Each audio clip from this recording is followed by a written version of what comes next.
This is a content warning. This episode contains discussions of sexual assault, including minors, that some listeners may find distressing. Hola, hola, hola, and welcome back to the next episode of the Amiga Mia talk show. And you probably hear me saying this all the time, but there's this one person that for maybe a year we've been talking, if not more, about doing a recording. Exactly. Una fellow Latina in, well, what's the correct term? Paraguaya? Paraguayan. Yeah, Paraguayan. Paraguay. Based in Melbourne. I don't think we didn't meet when I was in Melbourne. I think we met in person in Sydney. Yeah, Yeah, yeah. yeah, that's right. And so presenting Luján De Felice, an incredible story. The reason why I want to bring Luján onto the podcast is for a lot of different reasons. First of all, I think that you are an incredible role model in the community. You are LinkedIn famous. Um, True story. Thank She you. actually she's got over 10,000 people on LinkedIn. That's a big deal. Um, you also like the work that you do, you're very integrated into the Latin community in a number of different ways and working with a lot of Latin organizations, which I'm sure we will talk about. And also just your story. And I love the fact that your background, there's not that much representation of people from Paraguay in Australia, in this part of the world, or in general in media. And so even more blessed to have you on here and get to know a little bit about your personal story and your professional story, and then just start talking about some of the trends as well. And before we go into your intro, one of the topics that I really love to talk to you about is talking about like the Latin American culture and the influences across the globe and some of the trends, the global trends, and also AI. What is the impacts of AI on the Latin American culture or the Latin American people, and kind of dabbling into a little bit of that. So anyways, without further ado, thank you so much, Luján, for talking to us today. Woo! Thank you so much for the invitation, and it's really a pleasure to be here, Michelle. Yes, I think good things take time, so we finally made it. As you mentioned, my name is Luján De Felice. I'm from Paraguay. I came here probably 6 years ago. I think, yeah, 6 years ago. I met my partner. My partner is in Australia. He went to Paraguay for holidays. When he arrived in the airport, people in the airport say, "Okay, where is your final destination?" And he said, "No, here. No, really. Where do you want to go?" So we met there. We stayed in a relationship through distance for 2 years. It's kind of a very interesting, that itself is a very interesting story, because I never planned to come to Australia. Like, Australia was never in my mind. Like, I never actually planned to leave Paraguay. I have an agency there. I founded 12 years ago.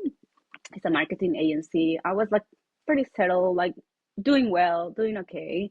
Never planned to leave my country. But then I met him. I came here 6 years ago just to visit him for 2 months, and then COVID happened, and then here I am. That's in a nutshell. I really like to describe myself from a personal point first, because I think we are beyond our careers. Like, our careers now even with technology, our careers will change quickly. Like, the idea of staying in the same field for 10, 20 years is no longer exists anymore. Like, we're going to be changing probably between 3 or 5 years max. So I describe myself as an adventurer, a person who actually seek adventure, and a very positive, um, even in the many different situations, just trying to stay positive, stay optimistic about the outcome. It's not easy, because sometimes like, you always think the worst that can happen, but then I always try to control that, considering that we actually don't have control in life. We think that we have, but in reality, it's just an illusion.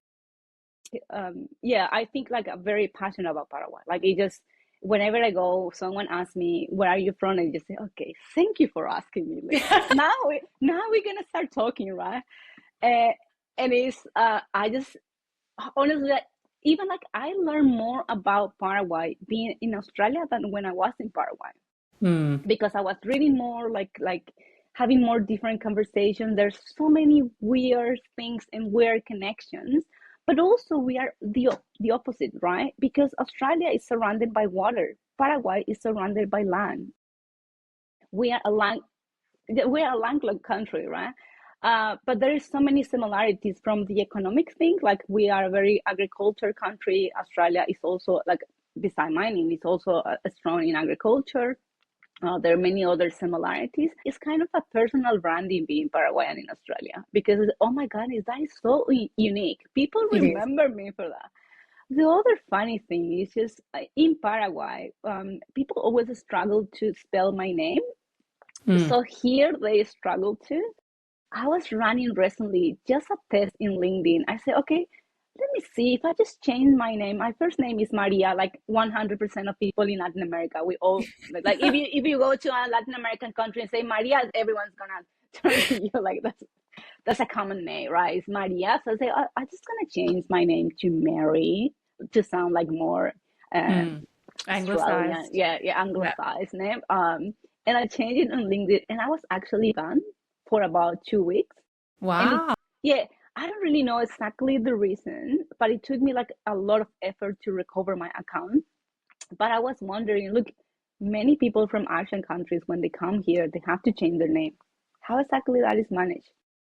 Anyway, so yeah, that's me on a professional side. I'm a marketing expert with over 50 years of experience. I just have a very secret sauce to look so young, because anytime people say, "I can't believe you're 40 years," I'm almost 40. Um, which is very interesting because when I start my career, I always look younger, so I have to do an extra effort to look more mature, to look more someone they can trust. And now I finally reached to that point that it's okay. Um, yeah, I'm working in marketing, especially more in marketing, event marketing, a little bit digital, very involved in the AI space, not as a developer, but more as a, I will say, kind of a philosopher, right? It's just Mm. not in a role itself, but it's the area of interest because AI for me represent two things. One represent another inequality source because there's like, even if we think everyone is using AI, no, there is a huge population in the world that is not using. They are start using in Latin America, but at the same time, there are a lot of data centers that are populated here and then populated in South America. Even Paraguay wants to position themselves as a digital hub. But then you have to consider the environmental impact of the data centers and the energy consumptions that require. Not always is everything considered when they want to build a data center. Then you also have a lot of people without access to internet. Like, even sounds like ridiculous, but it's still happening. And so the other thing that I consider with AI is just right now ChatGPT is free, but it's an unsustainable model. They are actually losing money. So at some point they're gonna have to increase the subscription. And think about this, like my idea, or at least my theory, is that all the AI models right now, they're just trying to give you a very low membership, or a very low price, in order for people to adopt the technology. So they kind Mm. of feel like very, I wouldn't say slave, but I will say something like Like they dependent. need dependent, Yeah. exactly. So at some point, when you actually need to use this technology for doing your work, you're gonna have to pay the $200 per month. You won't That's really pay. me. Yeah. You are speaking about me right now. My whole business is built off of not just ChatGPT, but like a whole bunch of these LLMs and or AI tools that help me. But now, to your point, I am completely dependent on them. Like I cannot function as a solopreneur without it. So Yeah, I'm exactly. doomed. Yeah, no, exactly. But at the same time, it's part of your core business. Think about all this population, Michelle, that cannot really afford that. Like Yeah, in Latin America, $20 per month is kind of like your daily income. Let's say in some of the countries, like it's pretty bad, right? So I think from that angle, but also I think from the angle that can be and access to more tools, to more technology. As I mentioned at the beginning, I like to be an optimist person. I like to think we're gonna figure out how to make the best out of this technology, even if we don't have the solution right now. But I also think like small businesses can compete with big brands thanks to technology right now. I think as a society, and particularly I personally think what can I do to help people understand how technology can impact their life, how they can use for good. Yeah. Um, and I try just to share what I know, what I see, what I found interesting. Yeah.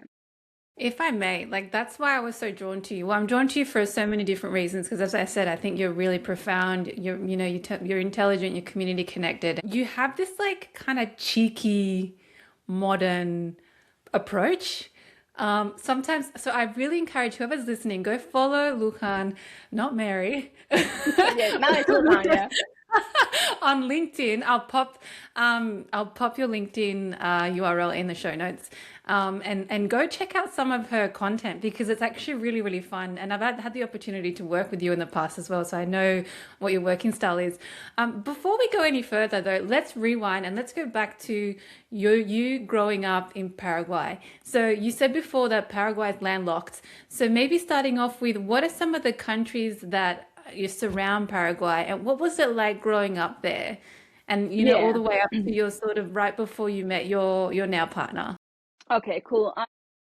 Well, Paraguay, sometimes people think that Paraguay is in Africa, right? And it's just no, it's South America. We actually consider Paraguay the heart of South America because if you see like from a distance, it's kind of in the middle of South America. We are surrounded by Brazil, Argentina, and Bolivia. I'm gonna just give a little historic background. Paraguay has like a war, one of the worst war in South America. It's considered the genocide of South America between Brazil and Argentina, and that was actually the reason why few Australians moved to Paraguay. But that will be part of another story.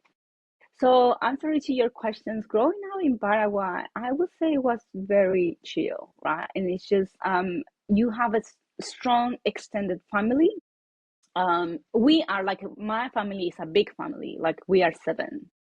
And if I really tell you something very, very dramatic, weird, and thing like that, Michelle will be, I actually born in my house, literally, because I was in a rush. Like I born like 7 months, like, and was apparently was raining so badly that I didn't give time to my mom to go and to take me to the hospital. So what they have to do is just so wild, right? They have to put me like I was just a kilo baby, like a small, like big. Wow.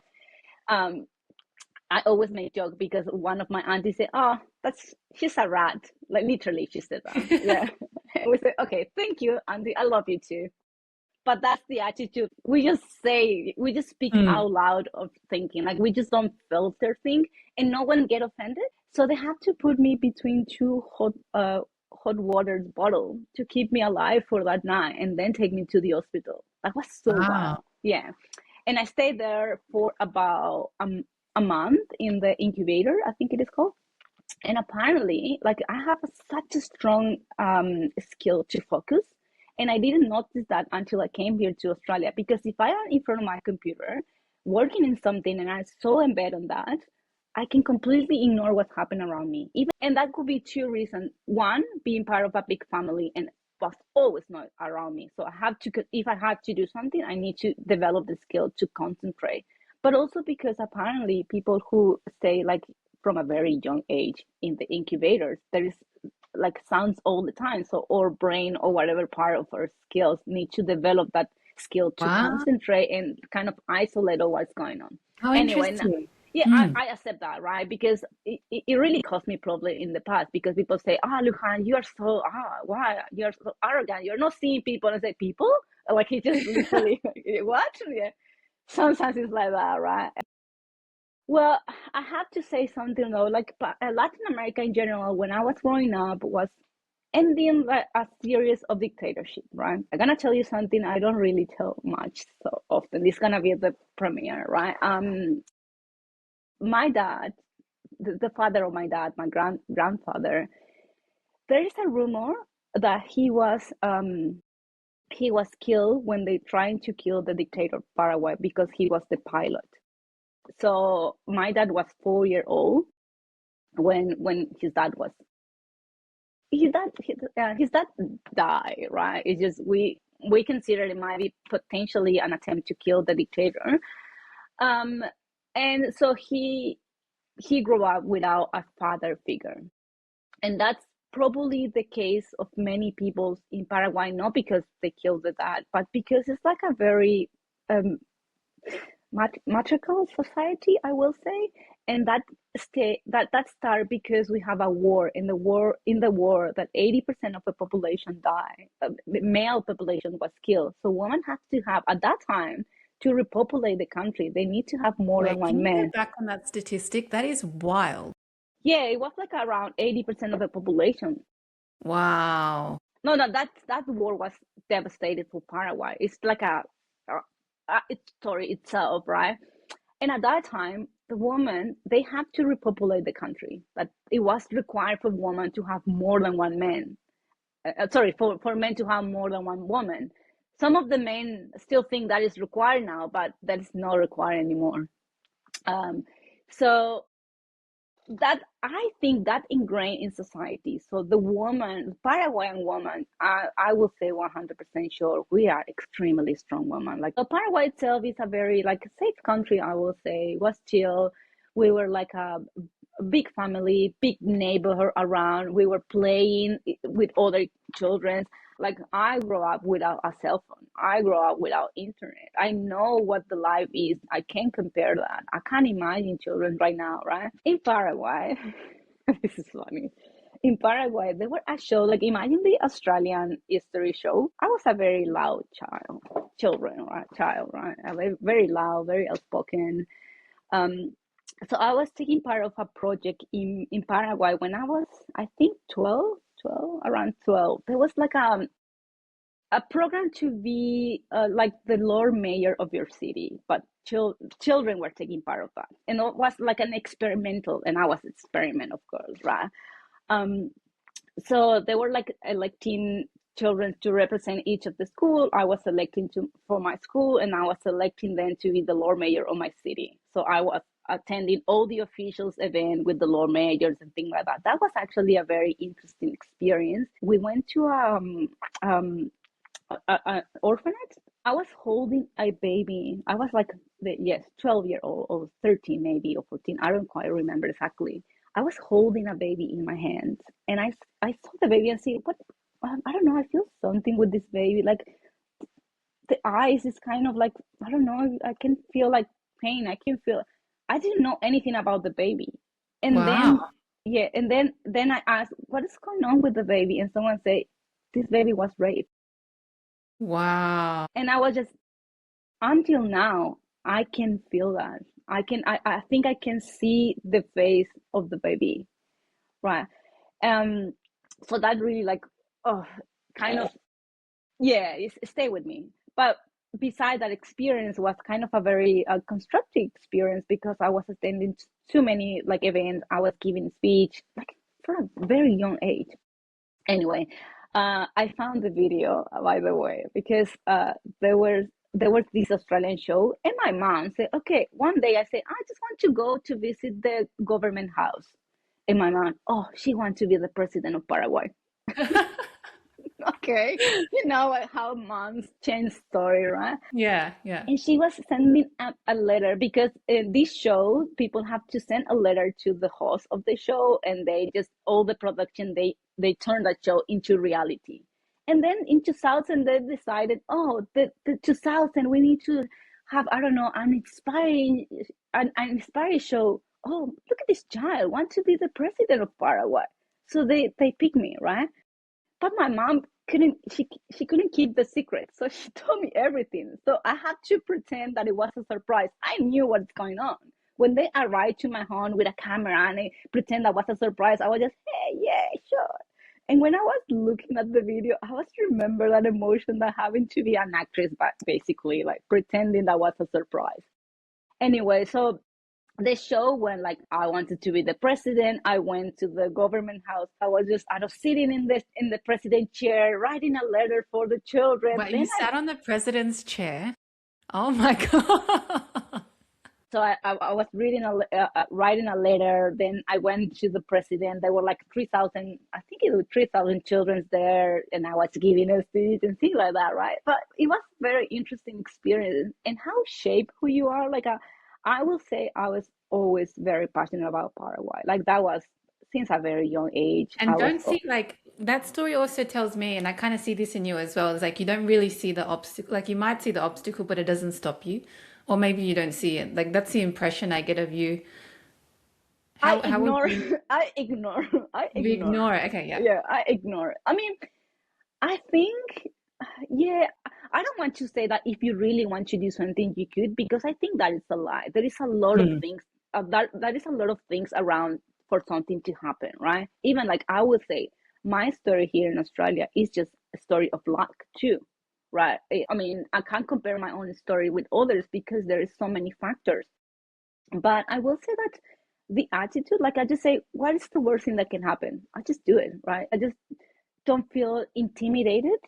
I Mm. also like don't feel intimidated by different roles. I remember that I never respect authority in a sense that not that I was disrespectful, but it's more like I think people should earn my respect. Should Love earn that. in So a that's your yeah, self-worth. Like I'm of an equal human and I deserve equal yeah, respect. Yeah. yeah. It's kind of I don't want to treat someone better because the person has power or because the person has Mm. money. For me, that is just circumstantial. Tomorrow that person can be like another person anymore. I don't know. The president of a country is actually a servant, right? It's just Right. it should provide a service to the citizen. That is the reason why it's at that role. I tend to treat people as they are. They're people. Like I just all these titles and things like that for me were never important. And Mm. I think people feel that. I mean, I don't know. Like, I just hate to be going to networking and trying to think, oh, who should I talk? No, I just go, this Talk person to seems to anyone. be Yeah. interesting, right? I just talk. And I'm just going to be all night talking just with one single person because my aim is not just, I just want to connect with who is the most important here. I don't really care. And the funny thing, Michelle, is just I always happen to be talking with the most important person in the room. I don't know, maybe just people notice that genuine desire to connect with others. Before we go any further, because I'm interested, you made a really interesting, well, you've said a lot of interesting things, but the before we get into your migration story to Australia, because I'd love for you to unpack that because I feel that's so important to part of your story. But you mentioned if we rewind back to the situation with the baby, and I think that why that's so topical at the moment is because there's a series right now which is making a lot of people talk about this sense of like intuition and this sort of like it's unseen but it's felt, which is really common among South American Latin women within the culture. It's very, very ingrained. I'm having a lot of conversations about the new series called House of Spirits, which really speaks to that. And I know you and I briefly spoke about it, I think on Instagram DMs. So with that situation with the baby, and you said that you felt maybe like something, and then it turned out to be like really distressing trauma situation. Has that like it carried on in your life in the sense that you're able to kind of feel certain situations and then that helps guide you? Like, are you big on intuition and these types of things as being a driving force to what you do? Yeah, yeah, definitely. Like I will say, I really pay attention to my feelings. I really think like if someone rings some bells, sometimes I can't actually explain. And the funny part is just one night I was just talking with someone here that I couldn't actually understand her drive or something in specific. So I just went to her, I can't read you, so I don't want to be near to you.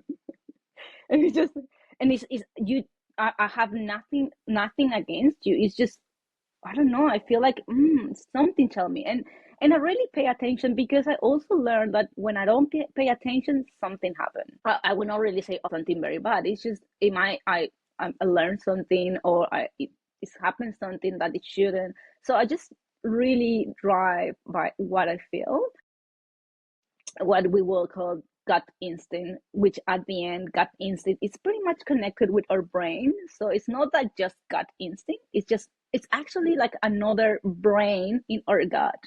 And it's there's some kind of connection. I really yes, I take decisions and I really pay attention to my emotional side in that respect.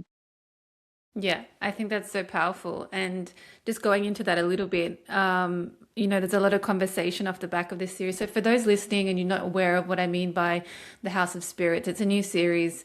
The executive producers, Eva Longoria, alongside Isabel Allende, who's a really acclaimed writer and journalist who has a novel. One of her debut novel was called La Casa de los Espíritus, which she published in 1982. And the series is an 8-part series that unpacks that, and it's kind of balances this theme of magical realism between, I guess, the unseen, the invisible versus like the everyday life. And so when you brought up that story, I felt like that's a story that a lot of us can relate to, not necessarily that situation, but that sort of sense of intuition or the gut feeling, or and like I certainly use that so much with the way that I direct my life and understanding my intuition and trusting my intuition.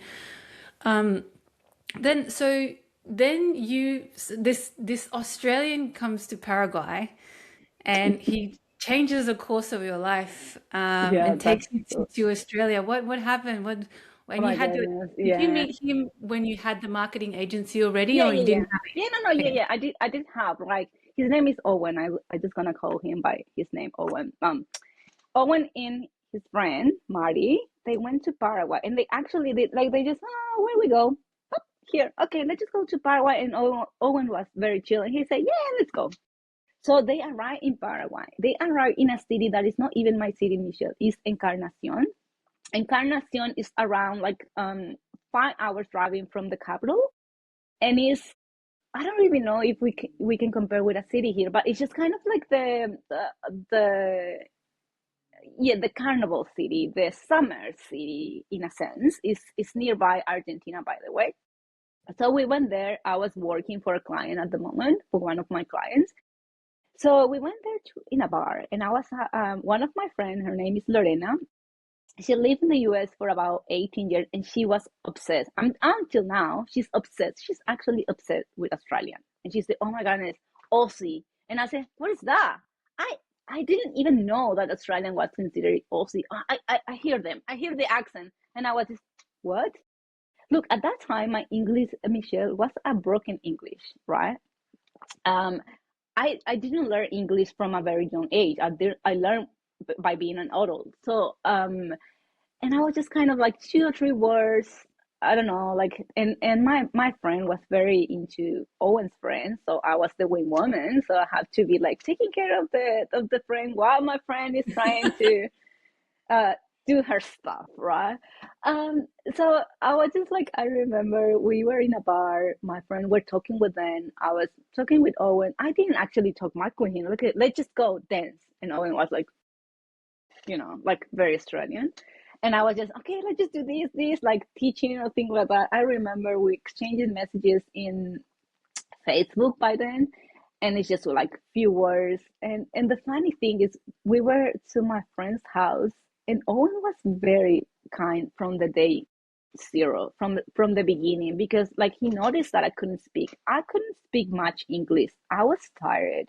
I didn't actually get like interested at all. Like I was just Hmm. being a good friend. Like, and I was being a good friend for a while, right? It took me a long time to really get interested, in a sense that for me was, look, this guy live in another part of the world. I'm not planning to go there. Like it's just, I wasn't actually considered at the beginning.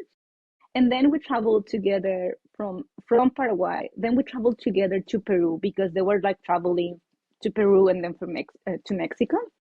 I went to visit him in Peru, Michelle. He wasn't a stranger for me. My friend said to me, "Send me your location all the time. I want to know that you're alive," and things like that, right?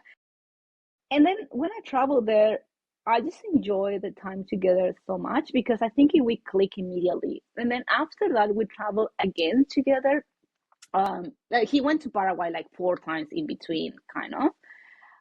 He was one of the guy that said to me like, "I want to meet your family," and it's just no one in Oh my family. wow. Yeah, no one in my family speak Spanish, English, right? And it's just he barely speak. He speak a little bit of Spanish at that time, right? Because he lived in Spain for 6 months, but not to the level that he was able to communicate. So I was Hmm. in the in between. So I was translating whatever was convenient for me, of course, right? So my family, why are you telling him? I say, no, I'm telling him everything is fine. Just, yeah. But that's Um, also so common. Like, just to quickly highlight that point, talking about like cultural experiences, we all been there, right? The family just says all this stuff. Some of it's really crazy and inappropriate, and you're just like, no, I'm not going to translate that part. Or sometimes you just can't be bothered. I just you know? Yeah, yeah, yeah. Well, at that time, and even right now, we don't really receive people from many countries, even from people from South America itself. Like when they plan to go to South America, no one actually put Paraguay on the map, right?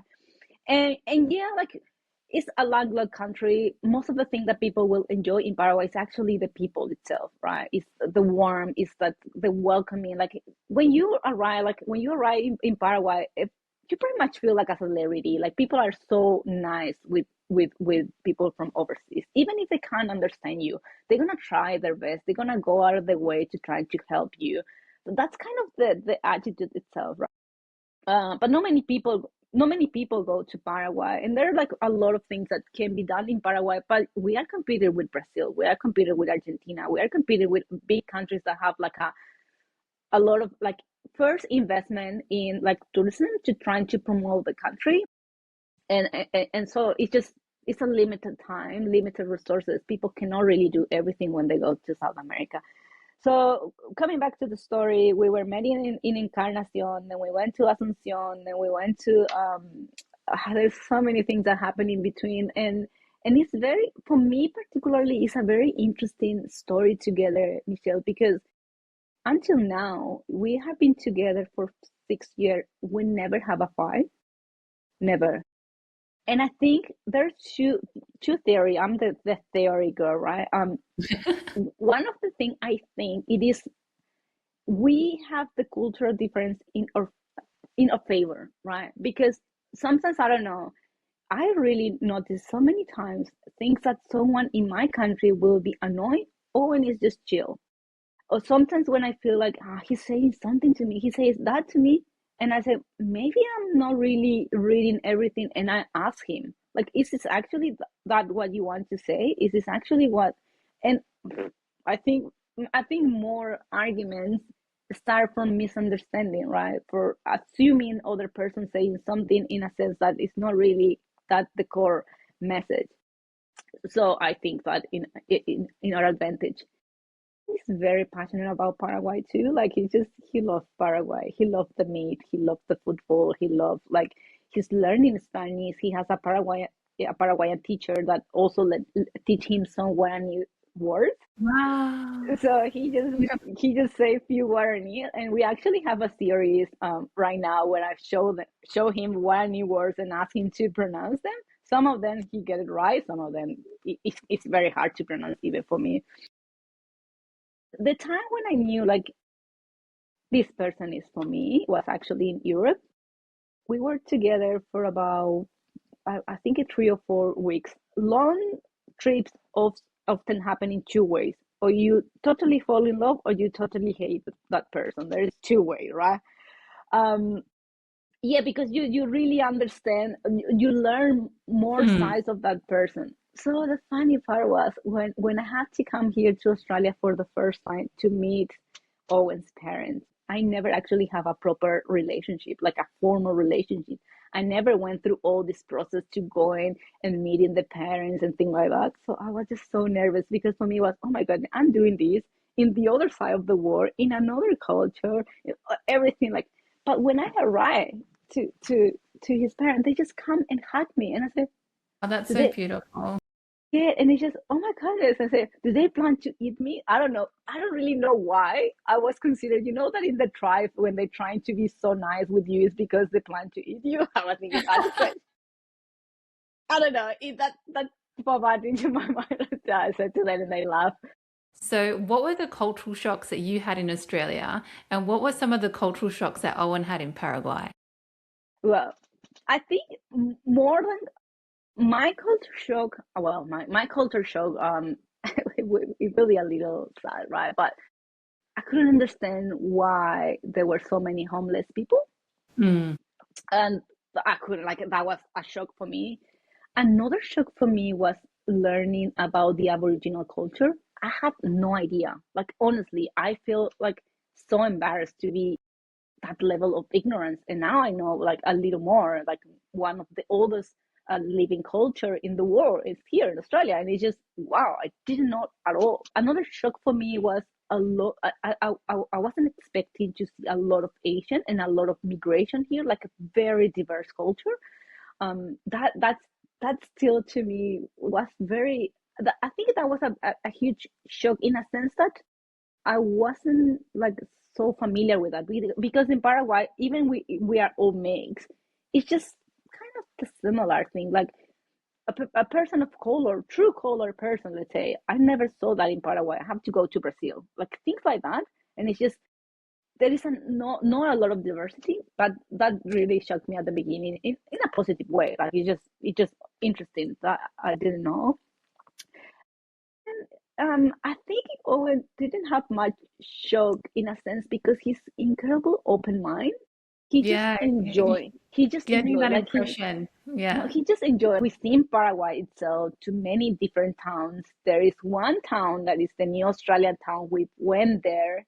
He was treated as a celebrity because everyone wanted to have a picture with him, and now I just crying, right? It's just I enjoy that too much because Owen is like, even if like he's very open minded, but he's an introvert. Like doesn't want to be the center of attention, and I was just um yeah, I think like in terms of cultural, I would not really say like it's a big culture shock. There's a lot of difference, of course. I think we are like more, I would not really say warm, but it's just we just like my family itself is a big family. He couldn't understand anything, but he said, "Oh my goodness, I think your family is a family of comedians. Like everyone is just making joke." And I said, "Yeah, I have to explain that they bully each other, but they fine. Like they just laugh because they say it's just joke."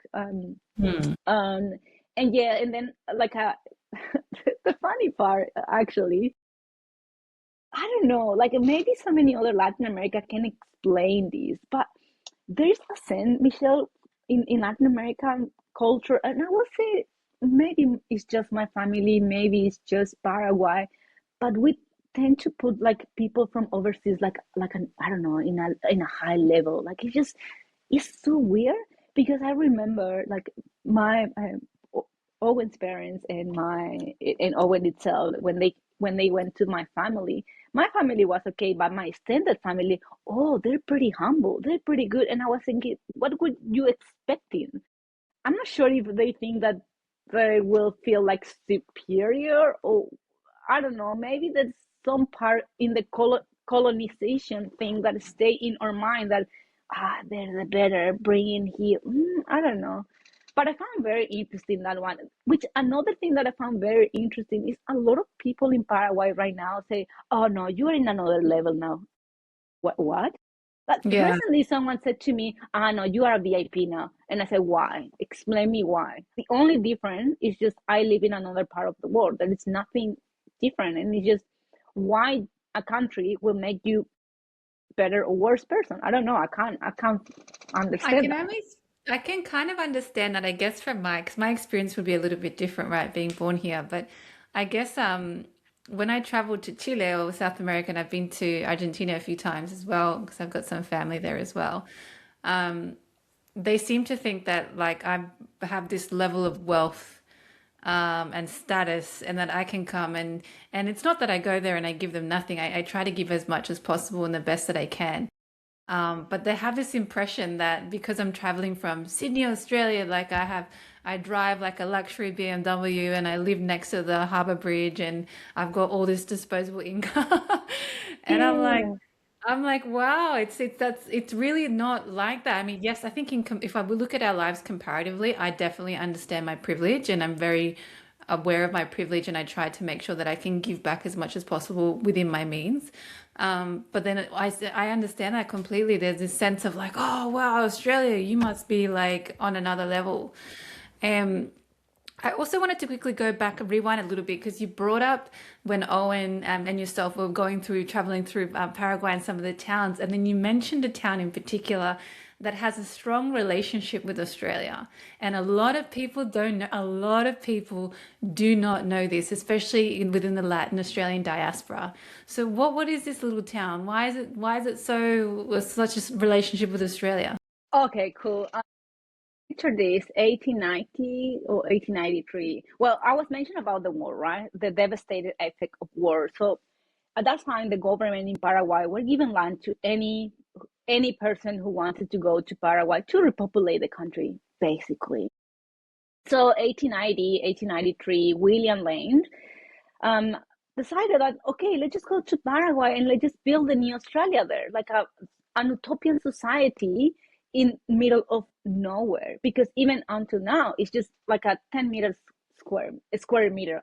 It's just a very small town, but it's in the middle of nowhere right now. And imagine like back then. So they sailed from Queensland to Sydney, Sydney to Paraguay, Sydney to Buenos Aires first, of course, and then to Asuncion to build a new Australia, like an utopian society where they just can mix to each other. They couldn't drink alcohol. They couldn't mix with the local. Of course, they failed because they couldn't resist the Paraguayan woman. That's my theory. It's not written in any history book, but I'm very confident about my theory. No, the thing is just, yeah, they're trying to build that. And the funny part of that, Michelle, is just, first of all, there were around 500 people, if I'm not wrong, like 200 families or something like that.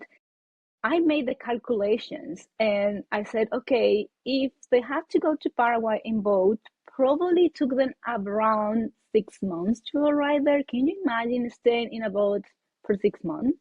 Um, Going somewhere you have no idea. Most of them were farmers. They were unhappy for what's going on in Australia at that time. And you have to remember, Australia wasn't even Australia at that time, right? Um, um, and they went to Paraguay, staying there for about a year. It failed like massively. Some of the Australians returned to Australia, and some of them stay in Paraguay, and they just build a life. The funny part is the honorary consul of Paraguay in Victoria. His name is Christian Wood, a Paraguayan name? Not at all. So he come from that settlement. He's like a part of the descendant. There's still few people there. None of them probably speak English anymore. Just Mm. little, just mixed it. But you still see like Woods and Kennedy and surnames like that. And the funny part is just that city that I mentioned to you that we stay with Owen. It's just we were coming back from another city, and I knew about New Australia just as a town. I didn't actually knew about the story so deeply at that time. But I thought, okay, New Australia, let's just stay this. I think I remember the town and the colony and things like that. But we have New Australia, New Italy, New Germany, like many colonies, small towns, colonies in Paraguay. So it was kind of a little common for me. So we stopped there and we went to the school. We entered to the school and I say, "Hi guys, I have a proper Australian with me." Picture. Everyone wanted a picture I with got a him. real authentic one.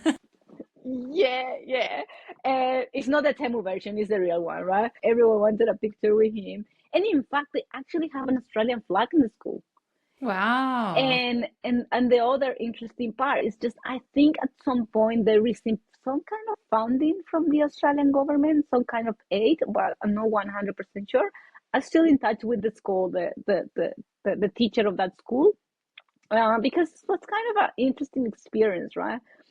Do Yeah, they and teach then English in that school, or is it mostly like probably yeah, they Spanish did. and what I need? No, no, no. It's just most of the school it's teaching Spanish and teaching Guarani. They teach English right now as a part of the program itself in many schools, but I mean it will be like an English to say 1 2 3, probably not very deep. I don't really know. Like they were like a social club. Also, I think it was called like a New Australia with a board. They also tell us if we wanted to go to one of the classroom and speak to the children. I said, no, I'm thinking that's too much. Like, Yeah. what are we gonna say? Like, we're coming from Australia. Like, I I don't think though, know. like that would be so beautiful to see you and like your story and what you've achieved, and I think that that would be. I hope you do it one day. I think that would Yeah, be yeah, beautiful. but no, out of the blue. I thought, wow, Yeah, like, yeah, yeah. You oh, need preparation. yeah, preparation, and also like I would say, I would like to give them if that happened, Mm. give them a pathway, right? Like Yes. because what happened is just as I mentioned to you, I never planned to leave my country. There's so many people in Paraguay, they don't really plan to leave the country. Paraguayans in general, we don't tend to leave the country because I don't know, I feel like it's not, I mean, there are a lot of migration, but most of the migrations go to Spain or the US because it's closer. There's few people who come here. People who come here are mostly, they just come to study and they return to Paraguay. Now it might be a little different because the migration is like more spread across different countries. But in the past, I will say mostly go to, I mean, Europe because we have a lot of people descended from Spain, Italy. I myself plan to go to Italy at some point because I have like Italian heritage. And yeah, and then Australia is just, we don't really consider Australia much. And people who came here, they come to study. Most of them come because the government pay a scholarship and they Mm. have to return to the country. Look, the population of Paraguay in Australia, we are 600. Wait, what? 600 600? spread across I'm all, yeah.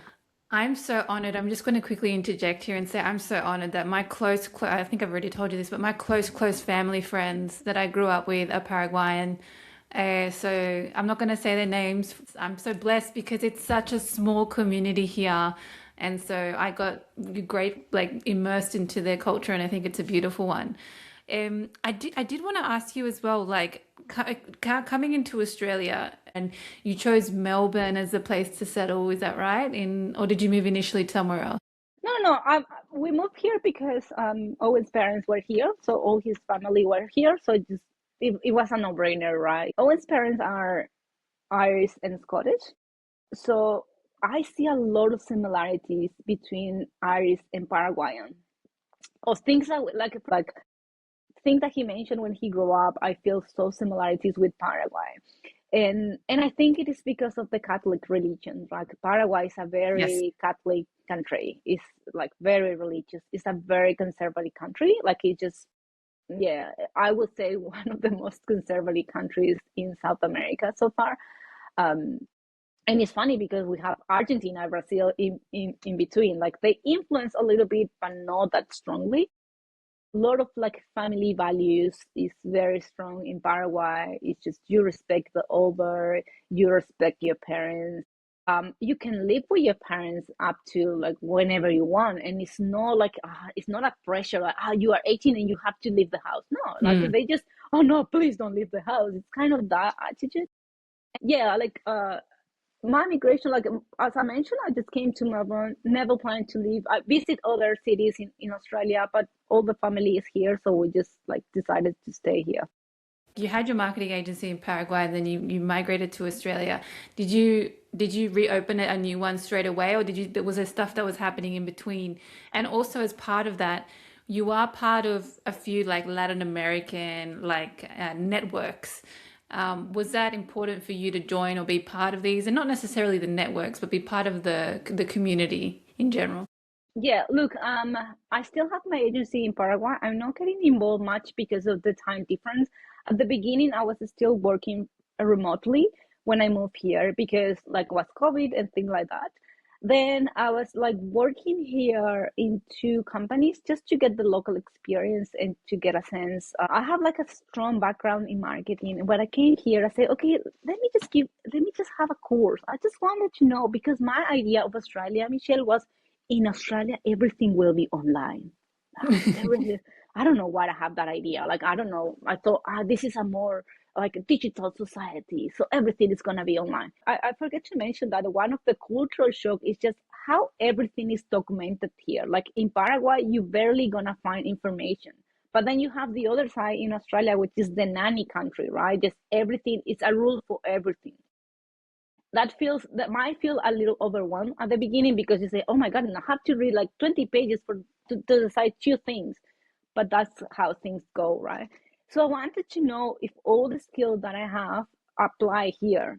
And it's interesting because look, you have a lot of people who come here with a master degree, with a doctor and things like that, and they have to start working in areas that are not the areas of expertise because Australia is not that welcoming in that respect. Like I think in my experience at least, and I think a lot of Latin American experience, it's that if you don't have a local experience, you don't have experience.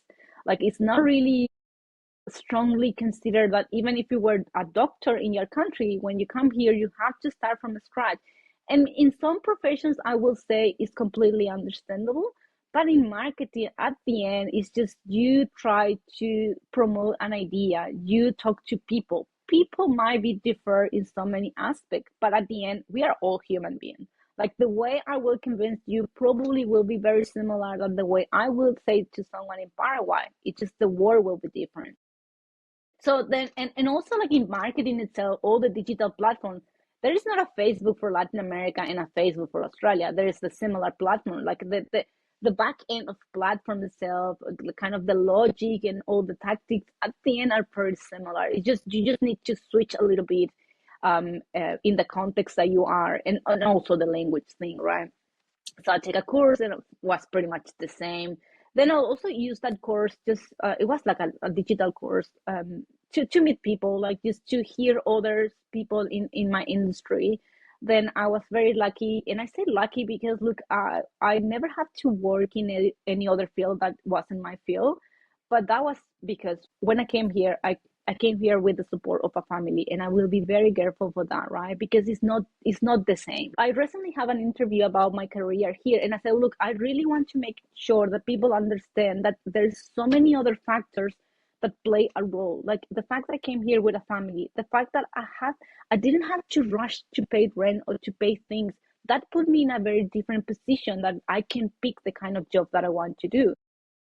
Then the other thing, I already have an agency, I already have a company. When people see that in your profile, it's different because I think like in most of the cases for Australian companies, they probably think, oh, this woman is overqualified, right?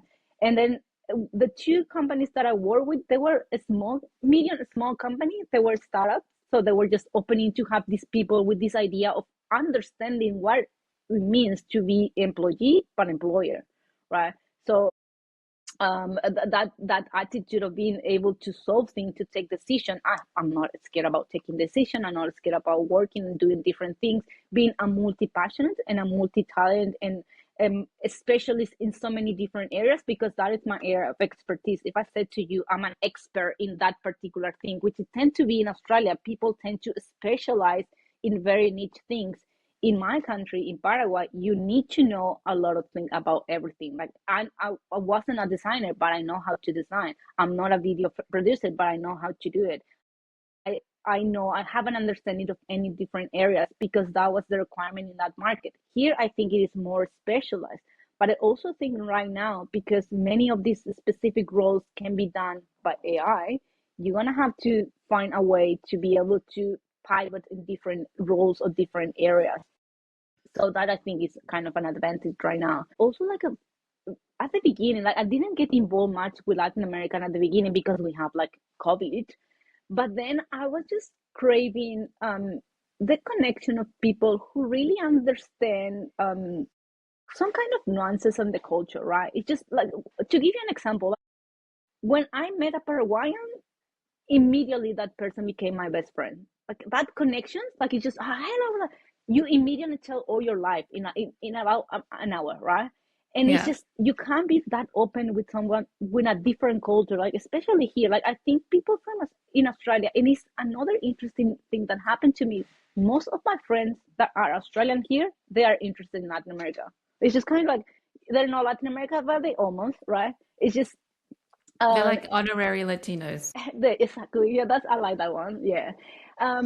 Or they are pretty open mind. They're like it just Yeah, they're from, yeah. yeah, it's just the well traveled like educated, like in a sense, like they're just curious and they're just open to different things.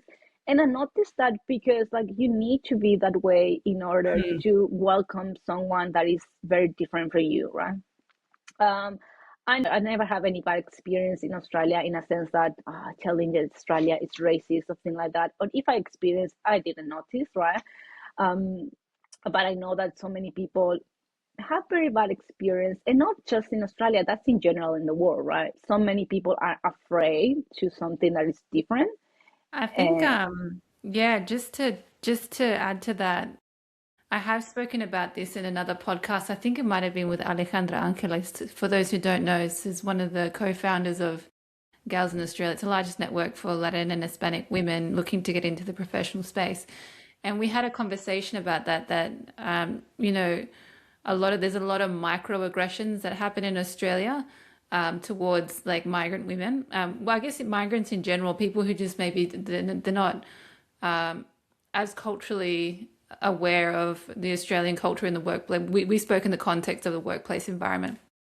And she spoke about a lot of the microaggressions, even to the point of like some people didn't recognize it was a microaggression until years later.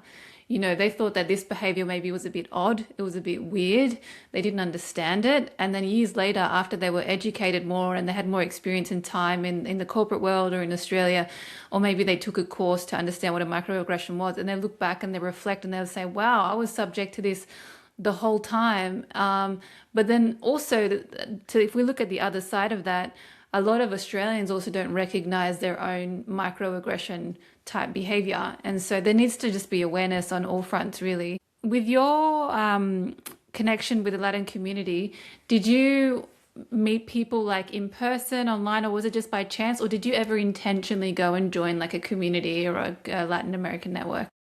Well, I was like volunteer. When you move to a new country, the first thing you need to know, like to do, is just rebuild your network. Like my network in Paraguay was incredible strong. Like uh, I just didn't realize until I moved here actually again about that, because I said, oh my goodness, when I came here, I wanted to know to do something. Who should I ask? Like who can do this? Like even to hire a supplier for something. Like who right? In Paraguay was I was already thinking of the person who's gonna doing something before even having the task. And just to give you in a work context, right? I don't know. I have to build something. I have no idea how to do it, but I knew who can do it. So I just say yes, I can do it because I know that I can trust this person. And I have such an incredible good people surrounding me in Paraguay, which is was very very strong. And yeah, and Is then that Owen? yeah, it's walking The around famous here. Owen? Yeah, yeah. Um, so so when I came here, I had to reveal my network. So the best way to do that was okay, joining a not for profit, right? Because you gain experience, you met people. And I remember like one of my friends in Paraguay, she actually was the one who told me, Lujan, the first thing you need to do is join a not for profit. And I was thinking, I don't know, well, okay. I think it was kind of COVID and thing like that. And then I joined Allele, which is, I think you interviewed Sam in the past. And like I was joining at the beginning. I met such an incredible people there. I stayed there for about 2 years, and then I just moved because I moved to another not for profit, a part of TEDx Melbourne at the moment, and it's just my priority changed in a Why do sense you that say that so casually? It's such an impressive thing that you do. Like for TEDx Melbourne is so just so let's pause there and make sure that people hear what you just said. Because you just say it okay. like it's not a big deal. Like, are you still there currently? Yeah. Yeah, I think I enjoy pretty much because like TEDx Melbourne brings very innovative ideas in the community, and one of the series that we have right now is like a content series is called The Other Melbourne, where we spotlight very innovative people within the community, right? So for you to be part of that and represent, and also you do like I think level of like sourcing people or looking out for people and stuff. Is that right? Yeah, I'm supporting with the creation part of the role. Like it's not, I mean, I just kind of trying to spotlight people that could be interesting, but there is a team of people who actually decide. Because beside everyone think like being a TED Talk speaker is not that easy in a sense that it's most likely people who do very unique things, right? Um, and the funny thing, like the way that I met I will not really say the founder, but the person who owns the brand here in Melbourne, it's just I said to him, look, one day I will do a TEDx Melbourne. I don't think my life is I incredible can right see now. that. I Yeah, can but see I that. say that right. One day, who knows, right? Anyway, I think he found that very funny. Like I said, just I was just so straightforward, I guess, and also aware that look, TEDx Melbourne needs to be TEDx in general. I think need to be people who doing something that is so remarkable and so incredible that they don't really think about being TEDx speaker most of the time. So yeah, I'm part of that group for a while, for about probably 2 years. When I leave Allele was because I say, well, Allele was to build the future leaders. I just want to have an immediate benefit, in a sense that immediate reward, in a sense that what I'm doing right now with my skill to give back to community. And I'm still always exploring other areas where I can support. So for instance, I'm helping Papelon, which is the Venezuelan restaurant, to organize event. We are about to organize. We did 2 years ago a San Juan, which is like a celebration in Paraguay. We did it there. She has like a Paraguayan food. I have a friend who was cooking there. She returned to Paraguay now, so we won't be able to cook anymore. I'm a part of, like, in a sense of Paro community, I will say strongly more with TEDx Melbourne. I always connected with other communities. I was connected with the Venezuelan community, helping them to design the branding. Then I'm also connected with the Paraguayan community, which is stronger in Sydney, but there's also like a small community here. Most of them students. Always keep in touch with them. Like I want to organize, for instance, right now, considering that Paraguay is playing against Australia, we want to organize a game, right? Yeah, because it's a very good opportunity for people in Australia to learn that Paraguay is a country, right? For me, Well, just I think okay. I'm so glad that you brought it up. I actually forgot, but I'm so glad that you brought it up because given, I guess for those who don't know, like World Cup's coming up, very, very soon. I think it starts in June or July at some point. And the only crossover between Australia and Latin America is with Paraguay. And so I think it's such a beautiful opportunity to, for people who have this sort of like blend between Australia and Latin America, and they have this connection because it's a sort of like a blend of both of those. So were you saying you're going to host like a watch party or something? Yeah, exactly. We probably, the idea is to watch live and to have some Paraguayan food, because there is no one single Paraguayan restaurant in Australia. One day that will be my mission, Michelle, to open the first Paraguayan restaurant. I will not really be the president of Paraguay. I will be the person who opened the first, like the first restaurant. That's more likely.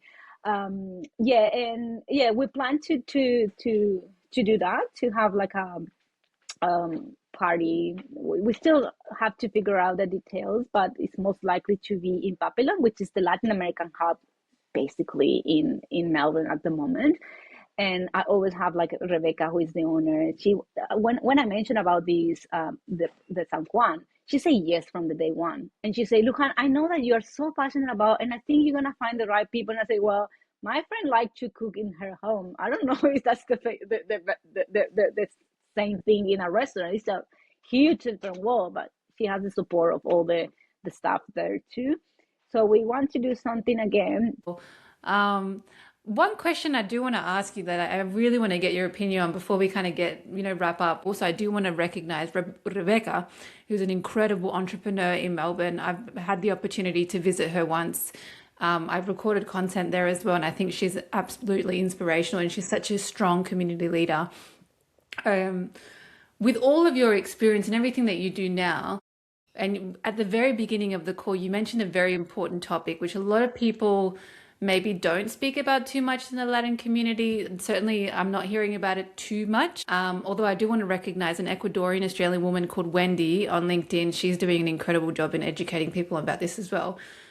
Is about AI and how it's going to fundamentally change the way that we operate and the way that we work and the way that we show up.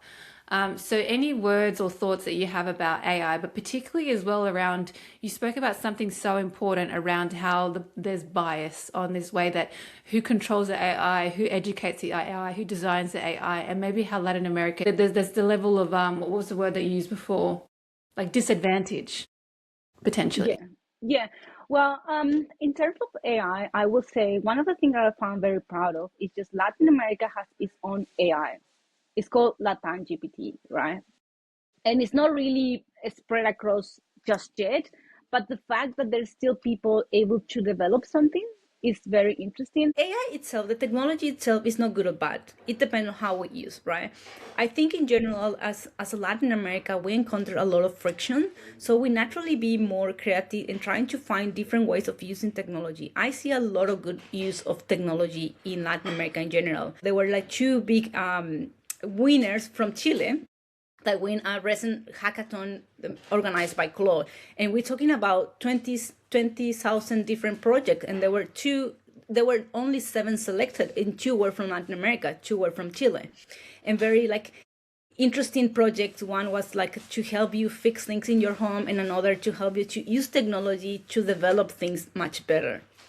So the adoption of technology in Latin America is okay comparing to global standard. In general, maybe what's gonna happen is just more people from Latin America will start working for companies overseas, because Oh, that's a good I one. think it will start happening, Yeah. because it's already happening in some countries. And even to mention something, the upcoming event that we're gonna have in Melbourne, which is the first the Australian Latin American Forum, which is gonna bring leaders from across regions. All the branding was designed in Paraguay. Okay, yes, I was in charge, so Wow. Of course, you're going to rep okay. Paraguay and bring some Look, Paraguayan talent. nepotism. No, but I think one of the videos that I did recently was mentioning like people in Latin Americas who are in position that they can open opportunities for others. We have that duty. We have to do that, right? It's just if I can open doors for other people, I will do it. I think technology will impact, hopefully, will impact positively, but we will see. Like, it's just very early right at the moment. It's just a lot of things going on, a lot of many people scared about losing job, and I think it will happen naturally. That conference, sorry, just to jump in, that conference that you're talking about, are these, and also you mentioned about like the hackathon and the two Chileans who won those awards, and the recognition. Are these things that you talk about on your LinkedIn? Because I know a lot of people who always want to find out this information, and I always actually get it from you and your LinkedIn updates because it's so unique. Like no one else really talks about it other than you. So is this the kind of content that Yeah, you post on yeah, your? I usually try to share things that are unique, that put Latin American in a different angle, right? Because like anytime you think about Latin America, they just think, oh, Latin America is so exotic. It's just dance. It's just tacos. It's just no. It's just far beyond that, right? And my aim is just trying to educate from that angle, and from technology, from events, from activities that is happening, even like connections between Australia and Latin America itself. Things that I hear from embassies, like trying to find different sources. And I guess because I'm very immersed in that space, I just find things that maybe is not very streamlined. I will say that if people follow me, they would just find an intersection between technology, marketing, and a lot of Latin American content. Like it's just And that is so unique.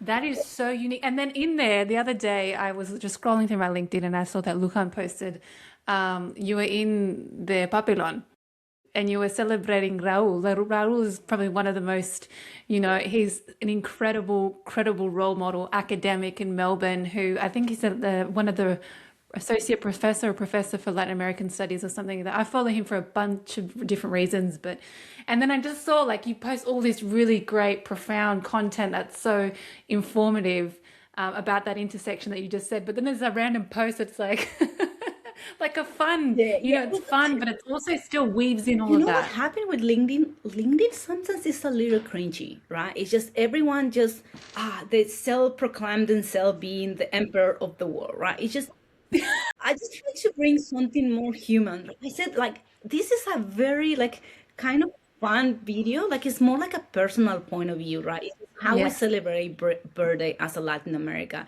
and it's so interesting that you see a professor, a very academic person, just being human, just being himself, just enjoying himself. And I thought that that was very interesting because I say it's just showing, like as I mentioned, like I was just trying to shine some light on the other side of Latin America, but also the other side of us as a humans. I just don't like just always just trying to just to see your good side. I'm not saying you will see your wrong side, but it's more like be more authentic, be more genuine, be more real. Right?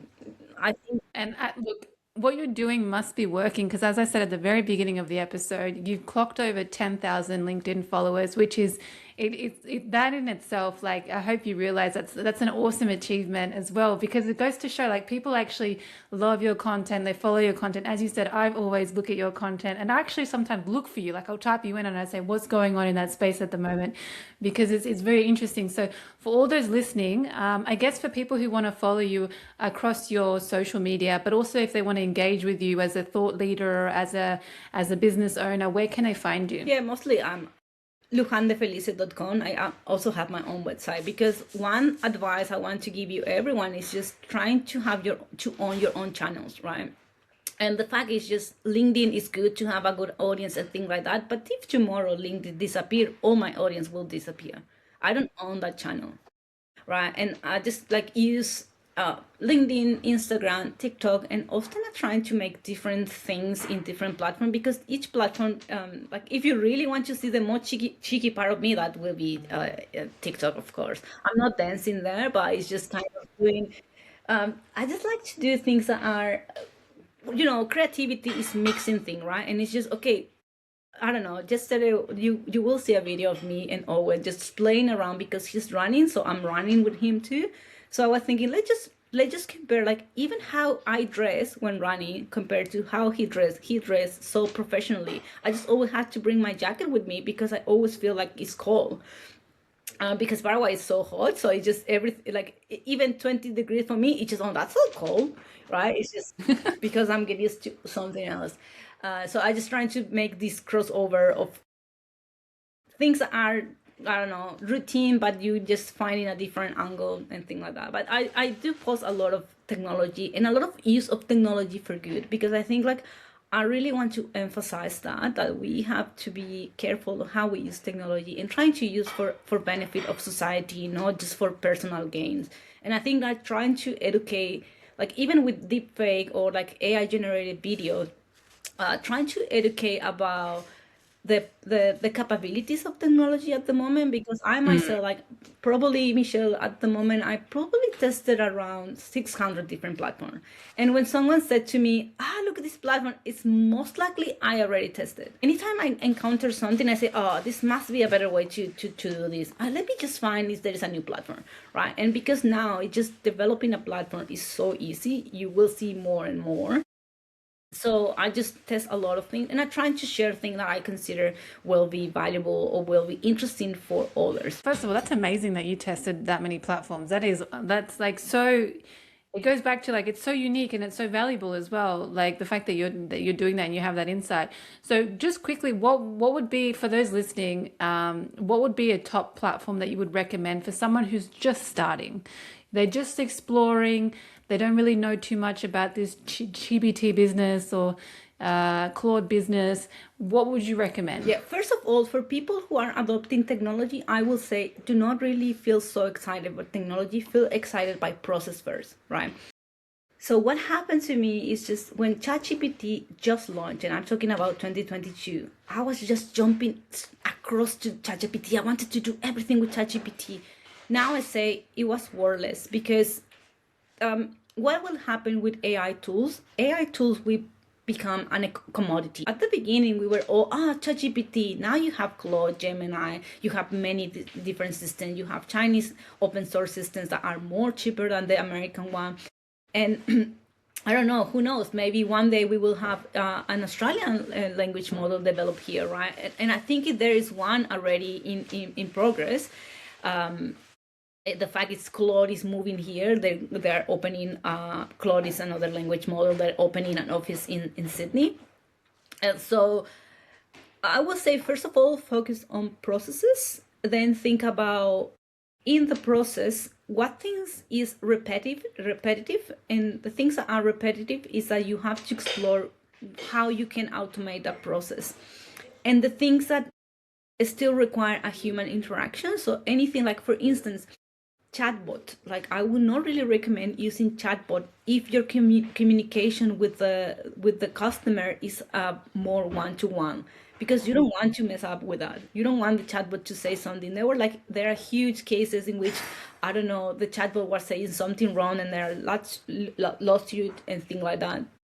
So I will say, focus on processes, focus on what can be automated because it's a repetitive task and it's not crucial for your business, then when you move to platform themselves, I at the moment use all of them, right? But it's because I test from different roles. But at the end, my go-to is Claude. And Claude is not sponsoring this space, by the way. But Well, they if you should want, you be. can reach out to them. um, but I'm using Claude because like none of these language models are 100% ethical or transparent. Like, let's just start from that fact, right? We know that they stole content to train the models. We don't really know what is the system behind. I mean, if you really want to go ethical, do not really use them, right? But if we want to compare which one is at least better, or I don't know, maybe less harmful, I would say probably Claude, in a sense that Claude has a little more like respect or ethical respect, let's say, for all the things that's happened in the US and things like that. But also because they sound a little more human to me, right? And one of the things that happened with language models, they are psychopaths. It's called psychopathy, which they just say everything to you. Like they just so good. Yes, yes, you're doing this. I want to conquer the world. Oh, yes, Luján, that's a very good plan. No, it's not, right? It's just no. So I'm using Claude because it sounds a little more human. I teach to sound like me. One of the things that I want to explore at some point, Michelle, is just because there are many immigrants in Australia that run businesses, how we can use technology to help us leverage the language barrier. And it's just, Wow, can you repeat that? Because I think that's so important. I'm exploring how we can use technology in Australia to leverage the language barrier for especially for migrant business, right? So I'm working with ideas because you know that you can fine tune language model, but then it's just okay. How do you develop? Because all language models say, it wanna sounds like you, but I don't really know how it sounds in English. I don't really like. I still kind of really say, oh, that's my voice or that's me because I don't really know. In so many cases, the structure of the way that we communicate is embedding our own language. So things that I want to know how you can use technology to give people with a little disadvantage of a language an advantage or an equalizer. So I'm playing with that, how can be used, and also look at the all the capabilities. Most of them, most of the systems right now are similar, right? Claude, ChatGPT, and the other thing that happened is just you just have to pick which system works for you and just stay with that system because they're gonna be evolving. Like, and don't really like feel like you feel in disadvantage because tomorrow ChatGPT launch a new feature. The next day, Claude gonna launch a new feature too, right? The competition will stay forever. And we're gonna reach to a point that everyone's gonna be using their own language model in their own computer. So at the moment, right now, it's just you pick between one or two systems. I just stay with Claude at the moment, and everything is run there for me. So I just say it's just easier. Also, in case of not-for-profit, Claude offer a discount for not-for-profit. I'm not sure if OpenAI offer that. And then You really should be an ambassador for Claude. yeah, They yeah, should be probably, paying yeah. you for this. So the barrier, like right now, the barrier to create things is getting smaller, but then you need to have good tests and need to have good ideas and come up with creative use of technology for your own cases. I love that. I love that. And something else I want to add to this is also just being really conscious of like not inputting your confidential private information. I don't know who I was talking to. I was talking to someone who was looking at exploring, I think, ChatGPT. They were like very early, like, oh, I haven't heard about it. It seems fun. And then they had an incident where they submitted a lot of private confidential information. I think it was like from some important document. It was just a nightmare for them to be able to see how that information's going to be, where is it going to go, where is it stored. So with all of this, I think it's so important to also say like, just be really conscious to not put private, No, confidential information. definitely no. I Yeah, mean, things that you would not really tell someone else, why you gonna tell a language model? Right. It's just exactly. like if you Yeah. think about, okay, what is something sensitive? Okay, if you won't really tell this to someone else. Another thing that people need to be very aware, this is a mathematical model. This is not a sentiment. This is like this, even if it sounds like a human, it doesn't have feeling. It doesn't have emotion. And that's one of the things that I'm very passionate about, in a sense that I want people to be aware that it should be treated as it is. It's a tool. It's not your psychologist. It's not just like your therapist. Like, it's not your teacher. I mean, you could use some benefit, but at the end, if you really understand what it is and what it's not, it's just a language model. It's just predicting the next word, and it's getting very good. There's a lot of argument about like conscious, and if the AI will really reach to a conscious level. There are so many philosophers that say it will never reach to that, and others that are already claiming that it is. But I just want to treat it as a tool. Like, it's just like, if you really think about the back end of how the system works, it's just 1, 1, 2. Oh, maybe this is 3 next. It's just predicting what is coming next, and it's predicting in a way that is language. Yes, Yeah. I think that's very important. I'm so glad you brought that up as well, because I think it's a lot of with the younger generation that they're starting to use it to like help them with their relationships, or and because I guess the older generation, they still do it, but they also have this pre LLM, pre-digital era versus now, so they can have some level of comparison. Whereas the people who are in the young generation, they're born into this digital era, and so for them, it's like it almost seems a bit native. So I was reading about that, and that's really scary. I wanted to say thank you so much for all your wisdom, your knowledge, your story, everything that you've opened up about. I know we just shared your information on your website, and so I also will have Luján's details in the show notes for those who are listening who want to follow your story or learn more about you or just see some of your content. I guess my last question before we wrap up is just a message to people who are listening. It could be about your story, it could be about the Latin community, it could be about AI, it could be anything. What would you like to share? Yeah, I would like to say something I repeat all the time. Everything is perspective. When I came here the first year, like, even with all my background, Michelle, I was feeling like a little unconfident. I was feeling shy. I was thinking, oh, I have an accent. It took me a year, and then I say, what the hell? I speak a second language. Like, it's just like my brain is wired in 2 languages, in 2 cultures. What about that, right? It's just, if someone come to me and say, oh, I can't hear you, just accent, it's their problem, not my problem.